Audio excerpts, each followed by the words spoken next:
Joshua Smith here, and welcome to the GSD Mode Podcast. Now get shit done and smash that subscribe button now. What is up, my peeps? Joshua Smith here with another GSD Mode Podcast interview, where every single week I interview top real estate professionals, top entrepreneurs, and strip top badasses that are out there dominating their space. These are people choosing to not live a life of mediocrity, but instead to go out there and create big, amazing, epic lives for themselves, for their families, as well as make a big impact on others. And today, guys, got another badass rock star here on the GSD Mode Podcast, Daniel Ramsey. Now, Daniel is the CEO, founder, and owner of MyOutDesk, which is one of the, if not the largest virtual staffing agencies, especially in the real estate space. You guys, MyOutDesk has over 6,000 clients that they provide virtual staffing professionals for. And this dude, man, he breaks down not only his journey, how he started actually as a real estate agent, real estate investor, as well as a mortgage broker, and leveraged and started to utilize virtual assistants to help him grow and expand his business, which slowly evolved into this mega juggernaut of a company that he's created. So he breaks down his story, his journey, you know, the obstacles he's had to learn to overcome growing a massive business of the size and magnitude that he's created, but also discover or shares all these amazing top tips on how to go out there and have success with virtual agents or virtual assistants, virtual professionals in your own real estate business. This is an amazing podcast interview. I know that your mind's going to be blown. He shares so much amazing information with us. Now, real quick, before we jump in, make sure, if you haven't already, make sure to go out there and get your 100% free copy of my latest book. This is an ebook that you can download and start reading right now at joshuasmithfreebook.com. It's how to dominate your real estate business, top tips from a top producer, sharing top tips, strategies, and tactics that I've done that have allowed me over the years, or my 15 plus year long career, to become one of the top real estate agents and team leaders on the planet. So make sure, again, go to joshuasmithfreebook.com. Nothing's being sold. You guys, this isn't some sales lead magnet, just amazing tips to help you grow and expand your real estate business. So joshuasmithfreebook.com. All right, let's jump into this amazing podcast interview with Daniel Ramsey. All right, Daniel, man, so stoked and honored to have you here on the podcast with us today, my friend. Yeah, Josh, thanks for having me, man. I'm excited. I've been a big follower and fan, and I'm excited to share with your audience today. Yeah, no, it truly means a lot, dude. And I mean, you're somebody that you built this amazing company. You know, I think everybody in the real estate space, which is our listener base, is heard of MyOutDesk. And, yep. And you guys have branched. We were just talking, off air here, how you branched into all these different industries. I mean, you have thousands and thousands of clients now, and continue to grow and expand, man. And before we get into, all the amazing things that you guys are up to today, I'm always intrigued in our guest journeys that led them here in the first place. So if you're winding the clocks, man, I mean, how did this whole journey begin? Yeah, it's a great story, actually. It's kind of silly. I'm on my honeymoon in Guatemala. So I'm a little bit of an adventure seeker. So we're trekking through the jungle and doing the monkey things. And we're literally in Guatemala in the rainforest in a Francis Ford Coppola resort with my brand new bride. Like, I'm brand new at being married. I'm a real estate broker, mortgage guy, developer. I was buying lots, turning them into houses and attached units. And, we had a buy and sell business that was 3 different offices in Northern California. I'm from Sacramento. And, my wife was a teacher, and she came into my world. So she got to experience this crazy. And if you're in real estate, you know what this is like. She's like, "Oh my God, we've got $500,000 in our bank account." And I said, yeah, I closed a deal. And then a week later, she's like, "Oh my God, there's only a couple $1,000s in our bank account. What happened?" I was like, "I bought another deal." And so she got to experience that like roller coaster, that we all kind of do in real estate. And so we're on our honeymoon, and there's a deal that I need to close. It's a big deal. I'm in it, a client that I care about. And so it's 1 a.m. in Guatemala at the bar, because the bar was the only place I could get Wi-Fi, right? So the bartender takes my phone, takes it, and snaps a photo. And I'm angry. I'm like shooting bullets at him, right? And there's I've got a beer and a candlelight and monkeys all around. And he starts making fun of me in Spanish. And I speak a little bit of Spanish. He's like, "Stupid white guy, on his honeymoon, beautiful bride, middle of the night. What's wrong with these dumb Americans, And at that moment, there was an epiphany. Like I wanted to stay married. First of all, I wanted to build a family one day, and I was tired of having a business that I just couldn't be on vacation. And so if you're in real estate, your cell phone's always on, you're working 24/7. If you're not working, you're thinking about it. And at that moment, I just broke down. I was like, I got to change everything. And that's really what caused us to kind of grow MyOutDesk. I came back and hired a bunch of virtual assistants and really changed everything about how I ran my brokerage, the construction company that I own, and developed property moving forward. Yeah, man. So it started as a need just to solve your own problems. Guess what? That's how every good business starts. Yeah. Every damn good business in the world is like, hey, they have a personal need, or they find a need, or there's some big opportunity, or they're thinking different and they take advantage of some big opportunity. So in my world, I just needed people to help me. It's 2007. The market had just massively shifted. I needed talent, and virtual assistants just worked for me. And I thought, well, if it works for me, maybe somebody else will want it. And that's actually exactly what happened. One of the largest brokers in San Diego, California, said, hey, Daniel, could you get me a couple? Right? Literally, that's how the business started. Could you get me a couple? And I was like, yeah, sure. But I got to charge you something because it's hard. It's hard to find them. It's hard to train them. It's hard to onboard them. It's hard to keep them. And he was like, yeah, that's fine. Give me 5. I was like, oh, 5. Oh, okay. Let's get 5.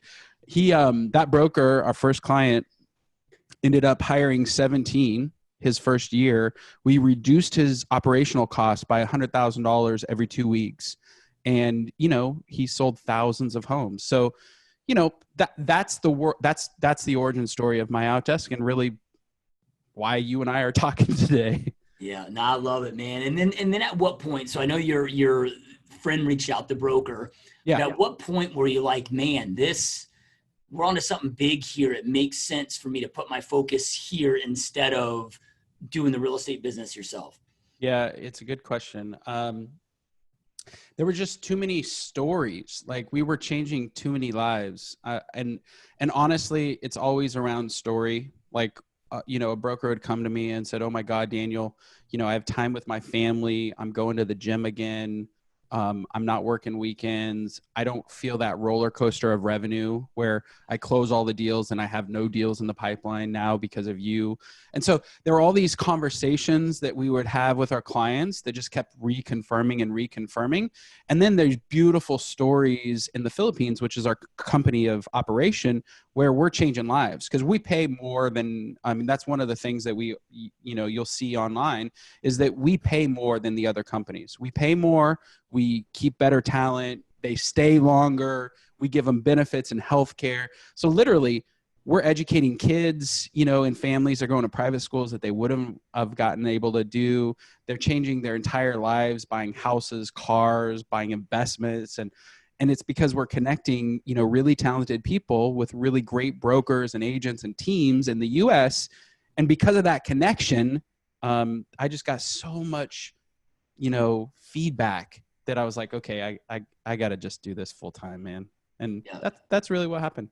Yeah, love it, man. And now you've built an organization where you guys have like 6,000 some clients. And, yeah, did you ever fathom, dude, when you started this, that it would be where you're at today? Josh, no, absolutely not. And anybody who says that they knew what they were building, they're lying or dumb, or, Jeff Bezos, Disney. If you look at what Disney originally was, they were a cartoon, thing. They didn't realize that they were going to be a merchandise licensing theme park. Nobody really knows what's going to happen. And when I first started this, I was solving a problem for me and my friends, people like you that I knew in the industry who I need help. And literally it was a good business that we made money, and it solved a business problem for me and the people I cared about. All of a sudden one day I was like, holy moly, this is a real thing. This is actually, I need a leadership team. I got to get a CRM. And, all of a sudden, 13 years later, we've had the opportunity to serve, 6,000 clients. One of my favorite, I mean, we have an e-commerce company, and I'm pulling my cell phone up if you're listening to this on a podcast, because this morning, this $70 million, e-commerce company texted me and said, "Hey, Daniel, it's working. I want an entire implementation plan for my 100 employees to all get help." And I'm like, okay, let's go, rock and roll, And so with this switch of everybody going virtual and digital marketing and platforms like yours, there's just this increased demand. And I'm really excited about it because, if you asked where did I think the world was going, I had no idea that COVID was going to happen. And then I had no idea when it did happen that our product would be as relevant as it is right now in this moment. And so, yeah, we're just blessed. I'm thankful. I'm excited. I get to help people in a way that they didn't even understand they needed help, which is it's a little mind blowing, Yeah. Love it, dude. So then, I've got a lot of questions about MyOutDesk and the services that you guys provide and a lot there. Cause I know a lot of our listeners that are in the real estate space. I mean, there's not a day that goes by where I don't get asked about virtual assistants and so forth. And I know a lot of agents have struggles with it. They don't know the right way to do it. They don't know the right way to feed instructions, inspect, we expect. And so I got a lot of questions there, but before I still want to stay focused on, because you built this is you're the juggernaut, man. Right. So what were some of the biggest growing pains that you've had to overcome, when taking this organization from, really the ground floor to where you are today? Growing pains. There's been a lot. If I'm honest, my brother was a partner. One of the biggest challenges is that our visions kind of diverged over time. And back in 2015 and 16, we separated. And that was a huge challenge from a leadership perspective, from a company perspective.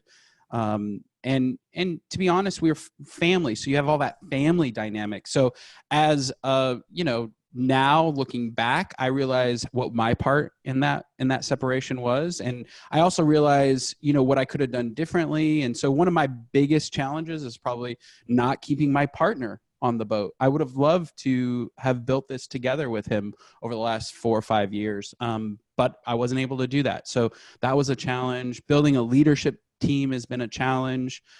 Building scalable systems.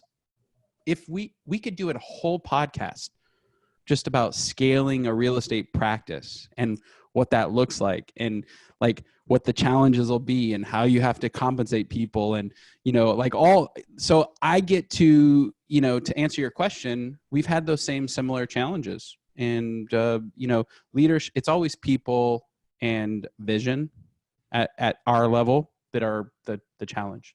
Yeah, I've talked with so many founders and CEOs of big companies, and the number one question when I ask them, like, what's been the hardest part, almost across the board, it's been, you don't finish with the people that you started with.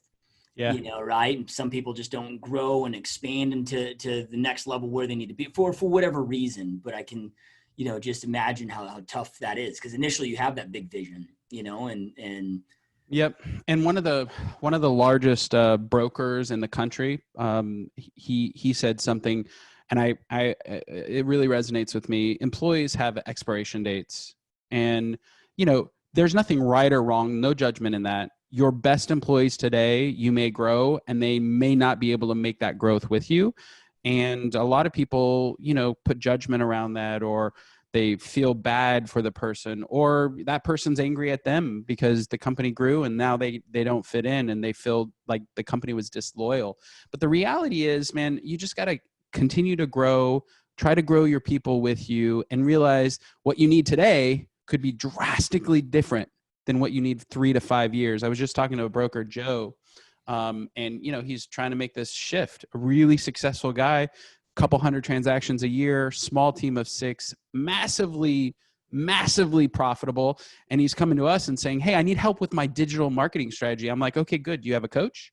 I'm like, "Good. Do you have a coach?" And he's like, "What are you talking about? I thought I could just hire you." I'm like, "My people, they're $23,000 a year. Like, virtual assistants. We're helping people do things. We're talent. We're leverage, right? But we're not strategy. We're definitely not accountability. We're not know-how. We're not going to build a plan for you. So, what you need today is going to be drastically, as a company, different than what you need 3 to 5 years from now. And, your team, your systems and processes, how you generate leads, how you close the leads. I mean, imagine, I could never, ever imagine that I couldn't shake somebody's hand. Yeah. I mean, if we were in the same studio together, you and I wouldn't be hugging, shaking hands. I'm a hugger. Yeah, I'm a hugger. It's like, come on, man, show me some love. And that's just not possible now. So if you were a relational salesperson, now how do I close on Zoom?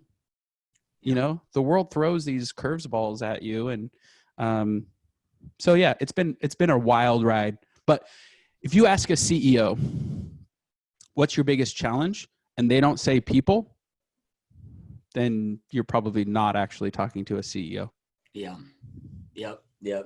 100%, dude. All right. So then when it comes to, cause I don't know if we could be doing this podcast at possibly a better time. Sure. Right. Everybody that I'm talking, even myself, right. During these, cause it's in one of my businesses, we got PPP money. Yeah. And then there's these stipulations around, like having to keep everybody on. And then even after the PPP money runs out, then it's like, you got some dead weight, some players that you need to get rid of. But it's thrown this whole other, there's so much red tape now with people. Plus, I think, I had Gary Ashton on the podcast, the number one Remax agent in the world. And, he was like, for the first time in my life, or my career during COVID, he's like, I was wishing I was an individual agent, right? Cause it's very difficult when you get all that in-house staff and to be able to make those pivots and changes. And, I think there's a lot of reasons right now why people are thinking more of going with virtual staffing and so forth. Yeah. It makes sense in a lot of different ways, man. Yep.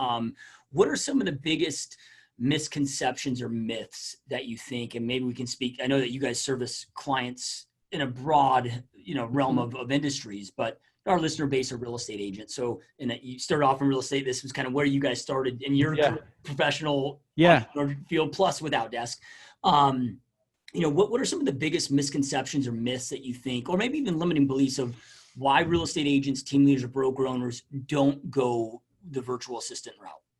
Well, here, I'm going to rephrase it. I'm going to talk about the biggest challenges people have when implementing virtual assistants. Because here's my belief, and everybody on the podcast might not share this belief, but at some point in the near future, every single real estate team, company, brokerage is going to work with somebody who's virtual. If they're not already doing it because of COVID, they will shortly or soon in the future. So our belief is you're going to eventually be our customer. It's just going to happen at some point. And we always struggle with helping people understand culture is a big deal. Your company or your team culture, and then cultural differences between the US and, in our case, the Philippines. And you might we have some people in Pakistan, we looked in Africa, so every time we look at a different country, we realize culturally, we have to understand that culture. So the biggest challenge point or misconception is aren't they going to adapt to my culture? And to some extent, yes, right? But when you're living with your wife and she was raised differently than you got to make some concessions because you want the marriage to work, right? You want to build a family. So we help our clients understand culture. Number one, in the US, it's always me, right? Like you and I, we want to solve it. It's we did it. In the Philippines, the number one cultural thing is the family unit. The togetherness of a business. So we teach our clients, hey, based on that number one thing, what are some of the things that you need to change in your business so that they feel a part of? And that's something that's different about MyOutDesk is we're very much a strategic partner in helping virtual people implement virtual assistants. So not only do we do a consultation up front, but we have a customer service staff that stays in touch. We manage the HR and the money and the people and the benefits and all that for the agents so that they have success. But we can't manage how they communicate. we can't manage the systems and processes inside of their business. So brokers or agents, even the number one guy in the world will come and say, hey, I've got this problem. Can you just solve it for me? Can I just buy my way out of that problem? And we always say, no, we would love to help you solve this issue, but we just can't buy your way out of it. There's going to be some work on your side. There's going to be some work on our side, and we can craft a plan to solve that over time. So the quick silver bullet kind of conversation, that's one of the biggest misconceptions that we have to go over. So one, culture. Two, put a plan in place, put systems and processes in place. We pretty much do anything. I mean, digital. So the worlds that we live in, sales, marketing, admin, customer service. Those are kind of the 4 products that we help real estate teams kind of do in brokerages. But yeah, as long as there's a good, solid process and kind of system in place, and they understand culture and communication, then we can help them grow. That's kind of the stuff that we usually help people with. Yeah, no, I love. Well, I mean, and it just makes sense. It's like I wouldn't go, let's just say, hire a new transaction coordinator without systems and processes to train, teach them on, and plug them into. But yet, that is what happens in our industry. A great example. So we had a client come in, hire a virtual assistant. They wanted to start doing FSBOs and expireds. No big deal. Like, great. And literally, the client on the phone said to me directly, "Hey, don't I just buy LandVoice and then buy one of your people, and then aren't you going to just make me money?"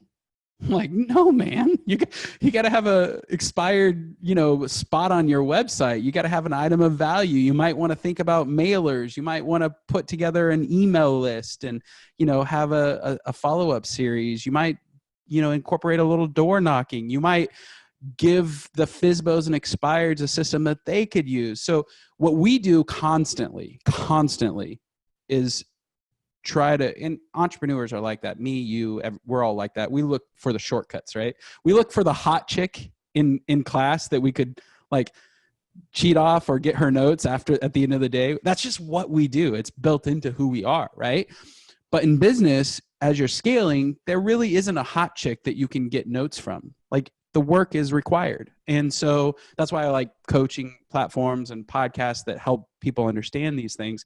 So that virtual assistant, the client eventually signs up, gets in, and I just did an interview with that virtual assistant. No CRM, no follow-up process afterwards, no official program on their main website, no training for the agent who was going to do the expireds, and so we're in a space where we're like, wait, what do you mean, man? We told you got to do all this work in order to make it successful. And he's like, well, I just thought I'd try it. So that's the biggest challenge that we have is, I just want to try. Daniel, please, can I try? I'm like, no, there's no shortcuts in life. Absolutely not in business. Yeah, couldn't agree more, man. So then, you were somebody that built your real estate business through virtual assistants, which led into, MyOutDesk being what it is and so forth, which you went through that journey earlier. And so, you're the right person to be asking this question to, for sure. When does a real estate agent know that they're ready for that level? Right? Because some might want to pull the trigger prematurely, like maybe the person that you just talked to that didn't have a CRM, no systems, no processes, no strategy, right? But is there also a capacity, a level of production and so forth? We see that, like, hey, once you're at this level, this is what really starts to impact your life in your business in the way that you're wanting. Yeah, it's a great question. I was just on with Steve Murray yesterday, actually, and we were talking through like what are brokerage multiples right now, and COVID's impacted like people who want to sell teams or brokerages, and that's what he does at Real Trends is he helps transactions happen in our space, right? And it was really fascinating because pre-COVID, you got these multiples of 3 or 3.5, and sometimes even 4 on net profit for a real estate team or brokerage, right? And he's talking through, hey, what are the differences between the people who are getting 4 and the people who are getting like 2.5, right? It's 100% systems and process. And I keep hammering that home, right? Like, I know this is going to sound crazy, but it's the thing that talent lives and dies by. Like, if you hire an employee and you help them kind of come into their business and like really, thrive, it's because you have a checklist. It's because you have standards in your team and you've communicated those standards. You've shared those standards. So there's not really a revenue or a transaction number like most people would think. There just really isn't a number that's magic, But what is there a system or a process that somebody else can follow that can free up your time and help your business grow? And I hate being the guy that comes on your podcast and talks about systems and process, like everybody who's listening right now is like, crap, maybe there's another podcast I can listen to because this is not sexy. It's not the next tech online thing. It's not what millennials are doing and how you can get your share. It's blocking and tackling. And so the answer to your question is pretty simple. I mean, once you put a system and process in place, you train somebody on it, you get to buy some of your time back. And we call that compound leverage, right? So think of it like compound interest. If you're a real estate person or a finance person, you know how powerful that hockey stick is. 7 years, your money doubles. Well, same thing happens in business. You put together a system and process, you give that to somebody else, you train them on it, it gets done exactly how you want it done. And now you get that hour a day back. You do that a bunch of times, all of a sudden you're free to really think about, hey, how would I double my business? What do I need to build out a program, to really kind of accelerate growth? Who do I need to know? What kind of investments can I make? The smart people are always thinking, do I need to do this or can I leverage this out? Now the agents who are addicted to the chase and addicted to the deal and addicted to being the man or the woman in the transaction, those people are typically the people that, don't have success with leverage, period. Yeah.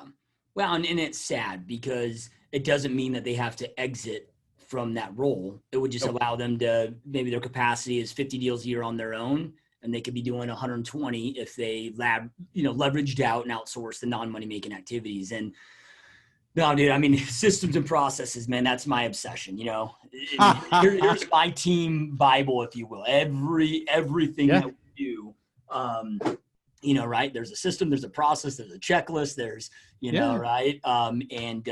Systems set you free 100%, dude. So what would be, I'm somebody that I've been growing my real estate team now, been in the business 15 years, had my real estate team for 14 years.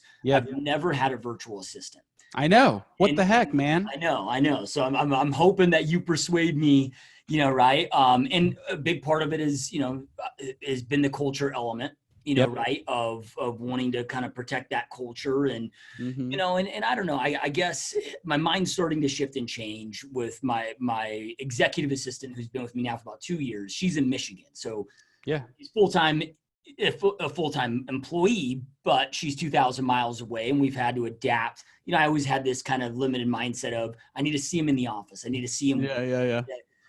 I mean, what are there any positions, if you will, other than being the agent showing the properties? I get that. But, are there any positions that really can't be outsourced effectively when it comes to a real estate brokerage or a team? So I believe coaching, leadership, I like having a physical bookkeeper. I've always had a physical bookkeeper, even though we have a bunch of virtual like APAR bookkeepers in the Philippines helping the business, in various different functions. I don't think you can outsource creating a strategy. I don't think you can outsource holding great salespeople accountable.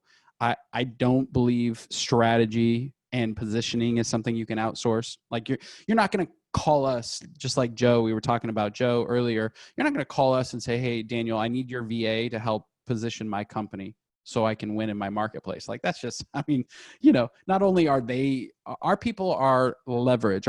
We're a staffing company with a real estate emphasis. Like And we've done everything from, the concierge service at Zillow, we built. Okay. Boomtown, ISAs didn't exist. We built them inside Boomtown, and then it became the standard inside KW, and then it became the standard in the nation. So we've done every kind of thing you can think of in the real estate space.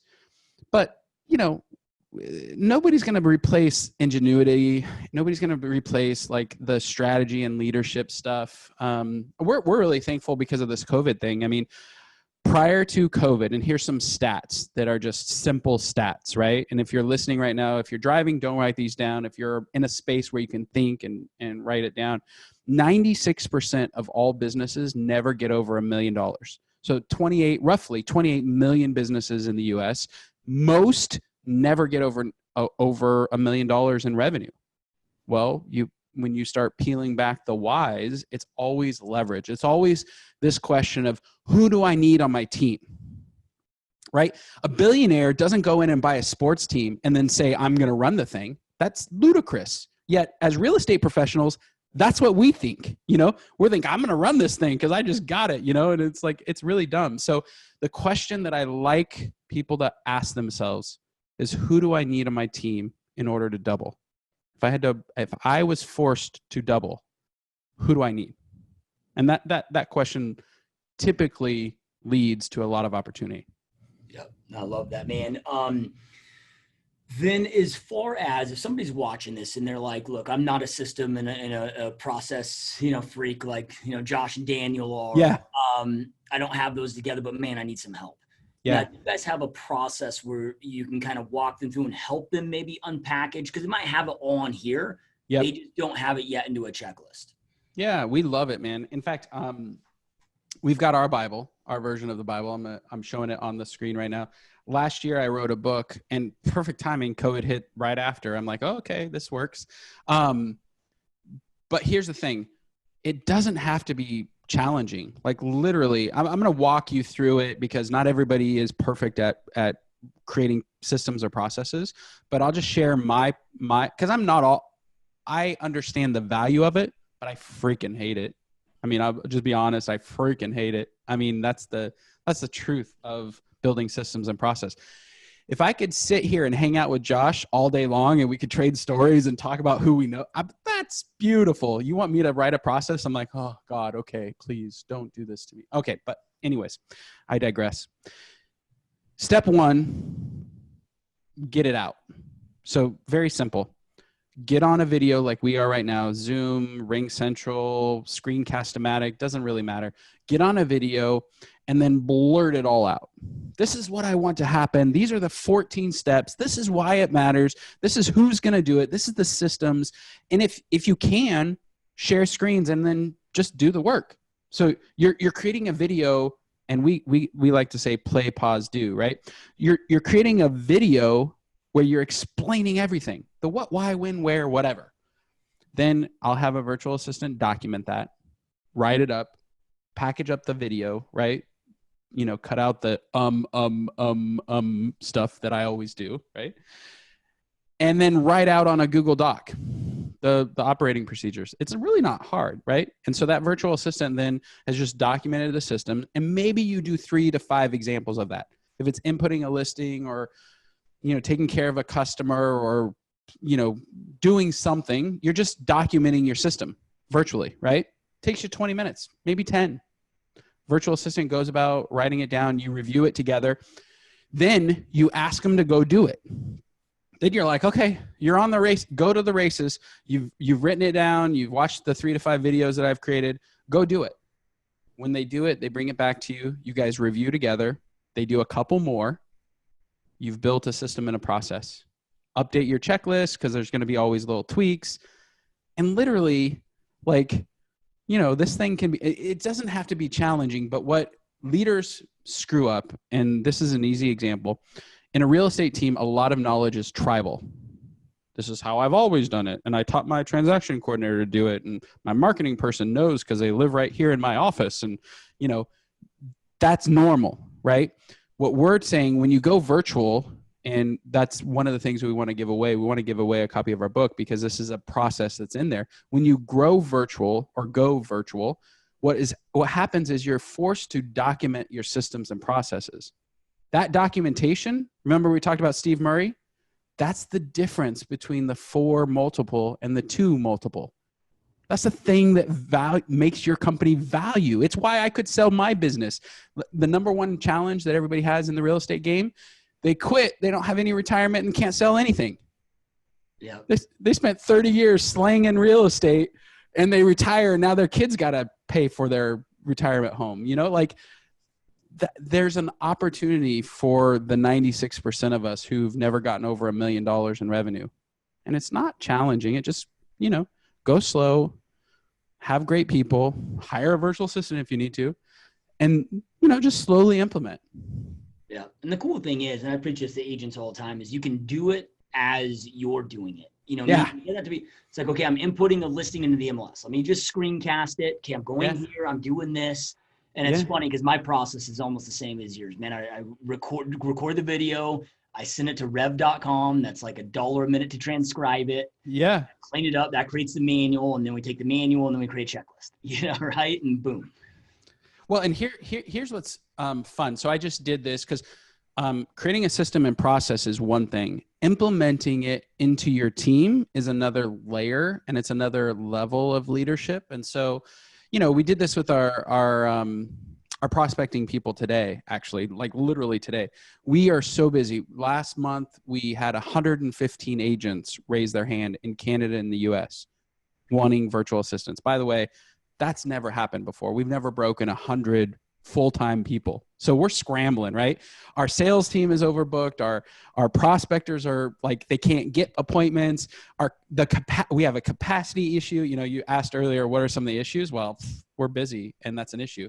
And when COVID hit, we were slow and that was an issue. And so congratulations, world. And if you're in real estate right now, you're freaking really busy.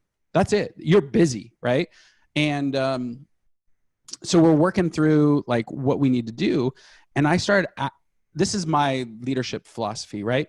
If you can involve your team and it's their idea, and then you document all of your ideas, their ideas, and then you ask them to regurgitate it, meaning like, hey, is this it? I mean, did we nail everything? Is there anything you would add? Is there anything you would change? And so we literally had in a 45-minute, you know, meeting, we documented all of the time frame and motivation questions our clients, you know, ask when they first call in. Like, you know, I lost an assistant. I need help on my business because I'm dropping balls. All the things people typically talk about, right? We wanted to have a way of qualifying our leads, the people who really, really needed our help, so we can get them into an appointment fast, versus the tire kickers who are like, hey, I just kind of want to know about this virtual thing, you know? I heard about it from a friend, or I watched Joshua Smith's podcast and he talked about it and I'm curious. You know, we wanted a way to rate motivation, right? Most real estate people are quick to respond. They throw the answers out. They lead top-down strategy. I prefer bottom-up, where they're bringing their ideas, they're involved in it. And then I gave them the document and said, okay, guys, for the next week, go and do this. Just try it. See what happens. We're so busy. You can't screw this up. Nobody's going to get fired over this. Just try a little motivation and test who's ready now versus who wants to kind of wait a little bit. And let's wait a little bit for the 2 to 3 days if they're not in a rush. And if they're in a rush, let's get them in today, right? And we're going to have another meeting. It's going to be another 30 minutes of my time. But we're going to nail the actual process that works. So we create the process. I involve the team. They go do it for a time frame, a week, 2 weeks, however much time frame that is. We tweak it because it always needs to be tweaked. Then we firm the framework up, put it in a manual. Like we got a book, just like you. We put it in a book. Then we train to it moving forward. Now it's in the system and now it's good. It's golden. Yep. Love that, dude. And then my next question for you is, you know, because I mean, I think, I shouldn't say real estate agents, probably all entrepreneurs can be very impatient.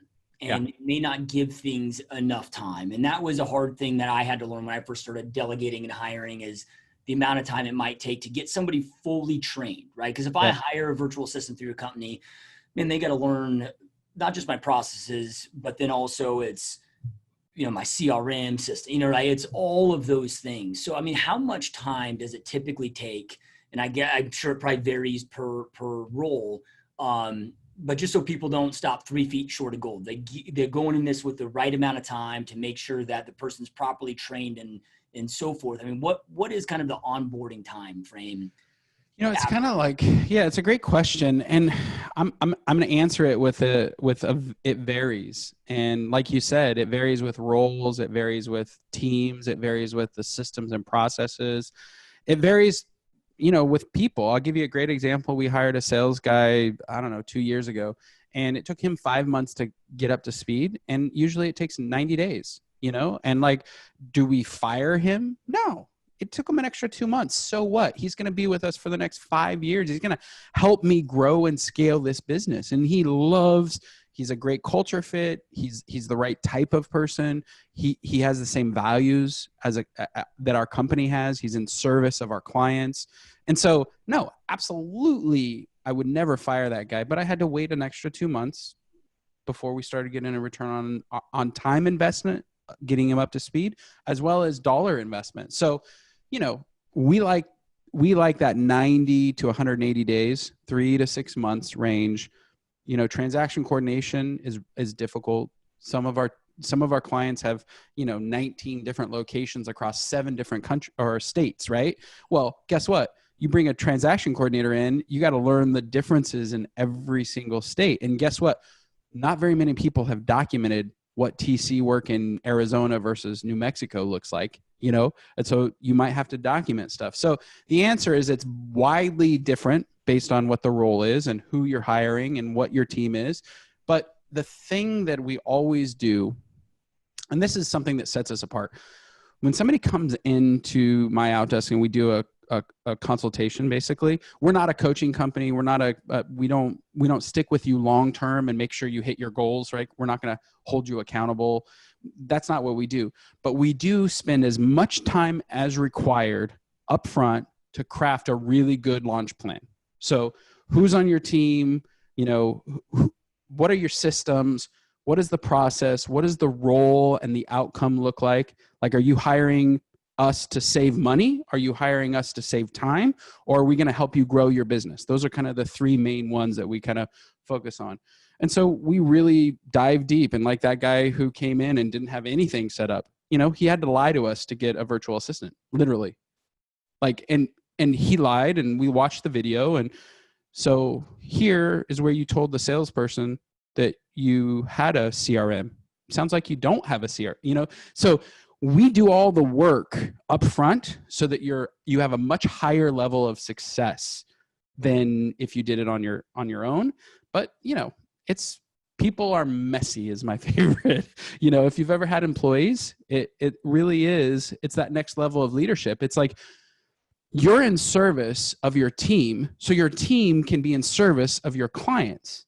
And as a leader, that's a mind shift. That's a shift in who you are and what you're about that you have to go through. And that's probably our second biggest challenge, is helping people make that shift to a service mindset of their employees and their team. Yeah. Yep. Love it, man. So then do you guys have, because you might have an agent that's like, dude, I don't need a full-time. I need somebody maybe 20 hours a week. Then you're going to have people that need full-time that maybe want dedicated virtual assistants just on their stuff and so forth. I mean, do you have a kind of a different menu of options based on those current needs? We did. And I'm a big data guy, meaning I like to look at data. I don't like to produce data. So we have a virtual assistant for that. But, we've again, 6,000 clients. That allows us to statistically look at what's happening. How happy are our clients? How happy are our virtual assistant? What's our churn ratio? And we, in the part-time world, we saw a lot of churn. We saw a lot of dissatisfied customers, a lot of churn, a lot of shift in like, oh, we were going to try this. And so we just eliminated part-time and literally became a full-time virtual assistant staffing company. And, it's not to say that, there are a lot of competitors where you can get 10 hours a week if that's what you need, but our focus is really, the high producing teams, the ones who really need leverage, the ones who are really out there trying to grow and scale a business. And so for those guys, it's not a question of part-time or 10 hours. It's like, hey, I need help right now. I know exactly what I need to have done. Can we craft a plan? And we're like, absolutely. You guys, you're the ones. Those are the folks that, honestly keep me pumped up. Yeah. I mean, I get so excited when somebody is like, Daniel, you helped us double. And this is a common question. I'm like, you come in, we do a consultation, we remove all of the admin or marketing or the busy work, answering the phones. No licensed person should answer the freaking phones. Like, it's just, that's 1980s management. Like, let's get over that. And so we'll take away the non-dollar productive stuff, help you and your team focus on dollar productive, grow revenue, build systems and process, build new legs of your business. That's the exciting part. I was talking to a guy today and he's like, yeah, I really want to do a probate program. I'm like, that's awesome. Let's do it. Let's go. What do we need to get rid of from your day in order for you to have time to go do that? And he starts listing off all the things. I'm like, oh, we do that. We do this. We can't really do that. You're going to have to do that on your own. And so we can't go to the dry cleaning for him. And he was talking about dry cleaning. I'm like, I don't know, man. But yeah, that's what we do. Yeah. And I got to imagine that you guys do it better than if I were to, let's just say I'm getting ready to hire my first employee. I don't have experience at hiring. Right? Even if I have my system processes in, I mean, you guys have the experience of the hiring. You're hiring people that know how to do this type of work, right? So they're already trained there. They have experience there. It's all they got to do is plug in the systems and processes. Because I'm also guessing that you guys have some type of an inspection of their work at some level, right? So I got to imagine that the quality is so much higher than most that try to do this on their own, even if they're hiring in-house. Well, I just want to be respectful of everybody's journey, right? The first time, and I said this thing earlier, it was like, when you're in leadership, you're really in service to your team so they can be in service to your customers. I didn't know that. I had to learn that. And I had to learn it the hard way. And if I'm like anybody, like you or anybody, I only learn lessons if it hits my heart or my wallet. Right? So every time my heart hurts, I'm like, okay, I screwed something up. Sometimes my wallet hurts really, really big. And it's a big deal when you make a mistake and it costs you lots of cash. So I'm like everybody here, like I had to learn these processes and systems for hiring the really hard way, meaning I had to make some mistakes. Like, for instance, hiring a friend of a friend because they were available and unemployed, hiring, my friend's son, we did these things, and I remember as a real estate broker, I was like, there's this kid, he moved to Sacramento. I'm a Sacramento boy, California, Northern California. We're not the weird ones. We don't wear makeup. So if you're listening, so anyways, this kid, he's like 19 and he moves to, Sacramento. And I'm like, great, I need a runner. And we had a company car and, we were doing a lot of real estate. And at one of the houses, there happened to be a built-in camera. So I'm watching this kid who's a family friend, pick up trash and take a break every 5 minutes for 15 minutes. I'm just watching him on camera, and he gets back and I'm like, hey man, how'd that go? And he goes, oh, it was really hard. It's hot outside right now. It's California, And I'm like, how long did it take? Oh dude, for almost the whole day. I'm like, how much trash? He goes, a lot of trash, man. A lot of trash. He filled up one trash bin, one trash bin, And so, yes, we have really good hiring processes. I'll give you some examples. We do an FBI grade background check, right? So we're in the Philippines. We're an entity over there. We're checking their, FBI grade background, world to make sure our people are good. We're giving them healthcare benefits. So they go to a doctor and actually have a physical before they start working. Imagine that if you could hire somebody and they could get signed off. I mean, that's what the president of the United States has to do. You know, independent doctor goes in and certifies, yes, he is old, but he's healthy, you know?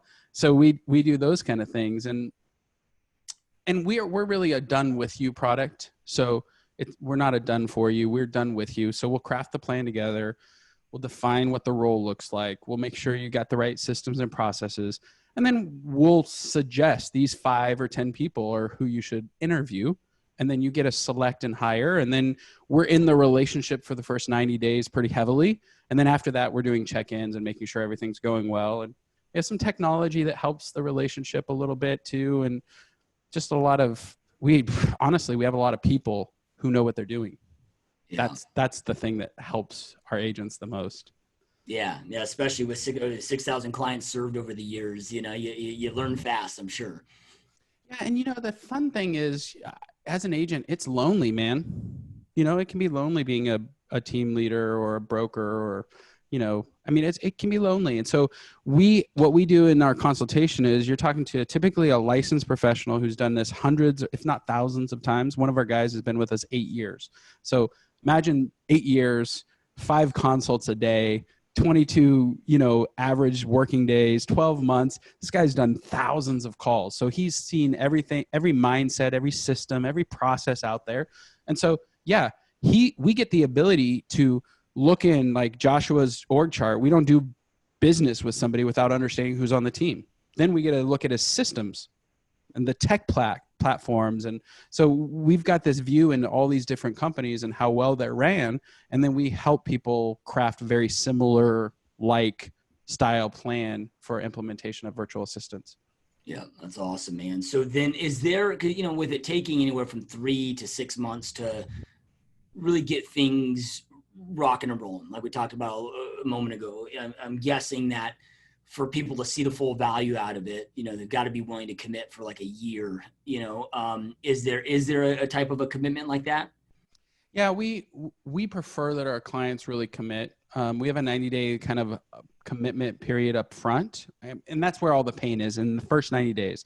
You know, so if you're a team leader, you're thinking about implementing it, whether you hire us or someone else, like in the beginning, it's just hard. You know, agents just start lumping things on, you know, it's like a book, a table, and they'll put one book. And then the next day they're like, I need help here. And then the next day I need more help. And all of a sudden this book's over here and the employee becomes overwhelmed. So, you know, in terms of how it should go, we like to master one thing at a time, then move on to the next thing, then move on to the next thing.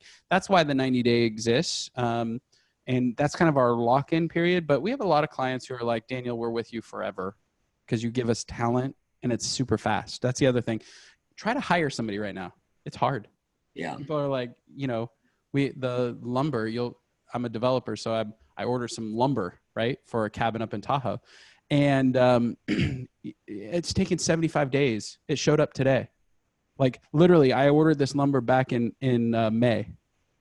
Like, and normally it's a 5 to 7 day kind of period if you need a piece of lumber. So everything's delayed with COVID, everything, but we're not. We're still out there helping people grow, helping people scale, finding more leads, doing more marketing, and removing those kind of busy, mundane tasks that we all have because we just have them.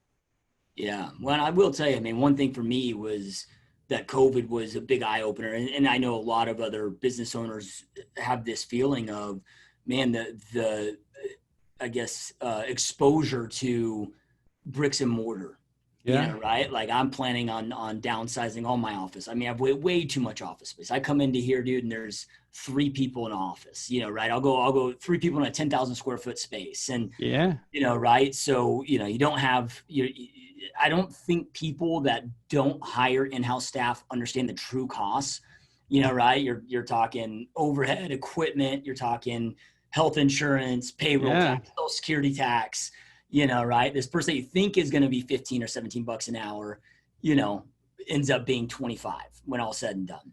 Yeah. So, You want to hear this is a stupid story. I hired, and I'm telling you stuff that I don't typically tell people. So I don't know, man. I'm just telling you stuff. We hired an HR person, right, for the HR team. and she was going to help us recruit and do all that stuff. Well, it turns out she's not into hugs. You know, I told you I'm a hug, shake hand kind of guy, right? She says, I'm not into hugs. I'm like, how about fist pumps? And she's like, yeah, that's fine. We fire her. 60 days later, we get a letter. A lawsuit is filed because I did the fist pumps. And so we have this lawsuit claim. $25,000 later, it gets settled. All because in the mornings I'd be like, what's up? You know? And so, you know, there's a true cost of employees that people overlook or don't think about long-term, right? And in our world, you can have a virtual assistant for $430 something a week.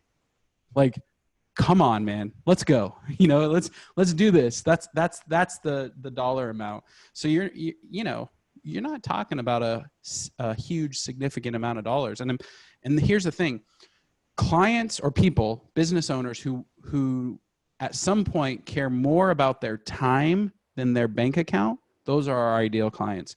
When you're ready to buy some of your life back, I want to go to the gym. I'd like to see my kids. I want to go on a date night with my wife. You know, when you're ready to buy some of your time back, that's when you call us.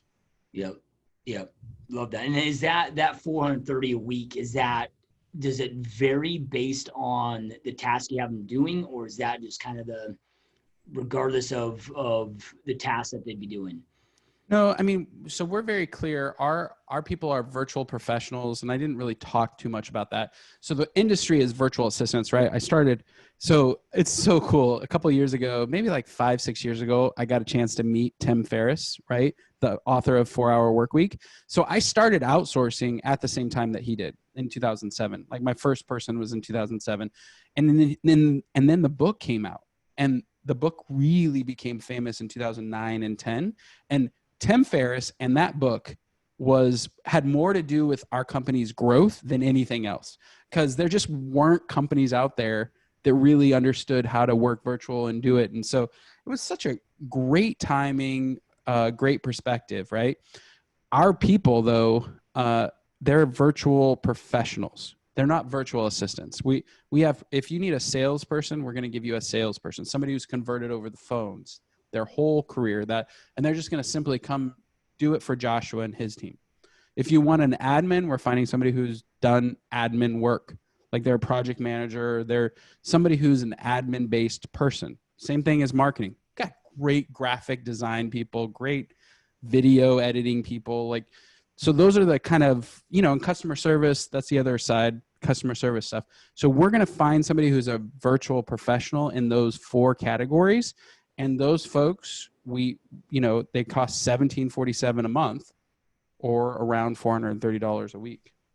Yeah, no, I love that, man. So then, Daniel, where is, if anybody's watching and listening to this and they want to go down the discovery path with you guys, if they're, I mean, we've talked so much about, who the right client is and at what point in their business. I mean, if they're wanting to further this conversation, where's the best place to go to have this conversation with you at? Well, I want to talk about the book, because I mean, I honestly wrote this thing, and if you're listening on a podcast, I'm holding it up. It's Scaling Your Business with Virtual Professionals. I wrote this thing because I kept having the same conversations over and over and over, literally 6,000 times. And I thought, well, man, if I could put some love into this book and I could give it to our clients, they would really understand how to grow a business. They'd understand how to lead, how to have a virtual office. I mean, one of the things that's in this book is building culture virtually. Guess what? We are here now in California. Our school systems just shut down, right? So my kids aren't going to school next year, right? Or this year. I mean, it's pretty nuts. We are in this for the long haul, is my point, and you have to implement and think differently. You have to start thinking about how to grow virtually. You have to think about, hey, if my people aren't here, how do I talk to them? How do I manage tasks? How do we make sure that everybody feels secure and safe with their job? How do I get the most productivity out of somebody when I might not see them for 5 days in a row?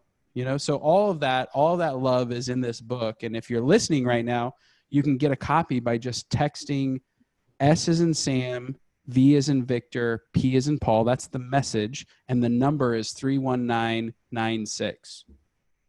Again, text the number 31996 with this message, SVP. So it's scaling your business with virtual professionals, SVP. Yeah, awesome, dude. No, that will get you a download of the book.